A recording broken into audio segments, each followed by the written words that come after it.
தேனி மாவட்டத்தில் தேனி மாவட்ட காவல் கண்காணிப்பாளர் சிவபிரசாத்திடம் சென்னை ஆவடியைச் சேர்ந்த தவச்செல்வன் தன்னிடம் 10 லட்சம் ரூபாய் பணம் கொடுத்தால் அதற்கு 2 மடங்காக பணம் தருவதாக கூறி ஏமாற்றப்பட்டதாக புகார் மனுவை அளித்திருந்தார். இது குறித்து மாவட்ட காவல் கண்காணிப்பாளர் உத்தரவின் பேரில் தேனி துணை கண்காணிப்பாளர் பார்த்திபன் தலைமையில் ஆய்வாளர் உதயகுமார் உள்ளிட்ட போலீசார் நேற்றிரவு தீவிர வாகன சோதனையில் ஈடுபட்டு வந்தபோது கருவேல் நாயக்கம்பட்டியைச் சேர்ந்த சேகர் பாபு மற்றும் பொம்மையொண்டம்பட்டியைச் சேர்ந்த கேசவன் ஆகியோரிடம் விசாரணை செய்ததில் முன்னுக்கும் பின் முரணாக பதிலளித்ததால் அவர்கள் வந்த ஸ்கார்பியோ காரை சோதனை செய்ததில் அதில் 2000 ரூபாய் நோட்டுக்கட்டுகள் இருந்தது.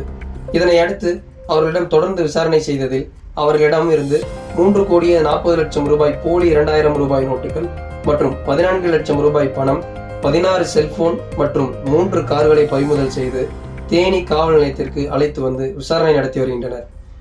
அவர்களிடம் நடத்திய விசாரணையில் ரிசர்வ் வங்கியால் திரும்ப பெறப்பட்ட 2000 ரூபாய் நோட்டுகளை கொடுத்தால் அதற்கு தற்போது புழக்கத்தில் உள்ள ரூபாய் நோட்டுகள் கொடுப்பதாகவும், புழக்கத்தில் உள்ள ரூபாய் நோட்டுகளை கொடுத்தால் அதனை 2 மடங்காக 2000 ரூபாய் நோட்டுகளாக கொடுப்பதாக கூறி ஏமாற்றியுள்ளனர்.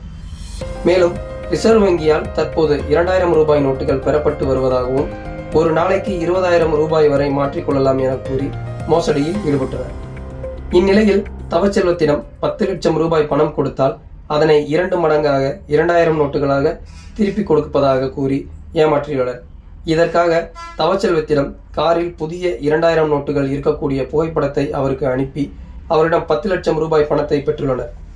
பின் அவரை காரில் அழைத்துச் சென்று அவரிடம் பணத்தை வாங்கி கொண்டு அவரின் கைபேசியையும் பெற்றுக்கொண்டு அனுப்பியுள்ளனர். பின்னர் தவச்செல்வம் அவர்களை தொடர்பு கொள்ள முயற்சிக்கும் போது அவர்களின் செல்போன் சுவிட்ச் ஆஃப் ஆகி அவர்களை தொடர்பு கொள்ள முடியாத நிலை ஏற்பட்டதால் தான் ஏமாற்றப்பட்டதை அறிந்த தவச்செல்வம் தேனி மாவட்ட காவல் கண்காணிப்பாளர் அலுவலகத்தில் புகார் அளித்திருந்தார். இது தொடர்பாக தற்போது 2 பேரை கைது செய்துள்ள தேனி போலீசார் தற்போது அவர்களிடம் தீவிர விசாரணை நடத்தி வருகின்றனர். மேலும் இந்த விசாரணையில் எத்தனை நபர்களை ஏமாற்றி எவ்வளவு பண மோசடியில் ஈடுபட்டுள்ளனர் என்பது தெரிய வரும் என்றும், மேலும் இந்த மோசடி யார் யாருக்கு தொடர்பு இருக்கிறது என்று விசாரணை வெளிவரும் என போலீசார் தரப்பில் தெரிவித்தனர். இந்த சம்பவம் தற்போது தேனி மாவட்டத்தில் பெரும் பரபரப்பை ஏற்படுத்தியுள்ளது.